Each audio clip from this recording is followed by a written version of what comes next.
Well kids brain এবং শারীরিক বিকাশের জন্য খুবই উপকারী। ওয়েল কিডস অসাধারণ একটি টনিক। এতে 6 রকমের জড়িবুটি আছে। সেগুলি হলো ব্রাহ্মী, অশ্বগন্ধা, অ্যালোভেরা, শঙ্খপুষ্পী, ভাজা এবং কেশর। এই জড়িবুটিগুলির উপকারিতা কি?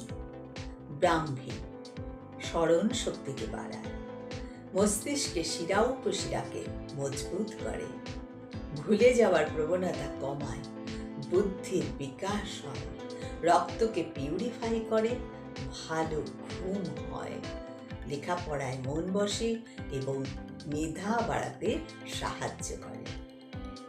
অশ্বগন্ধা ইমিউনিটি পাওয়ার বাড়ায়, অ্যাংজাইটিকে দূর করে, স্ট্রেস কমাতে সাহায্য করে এবং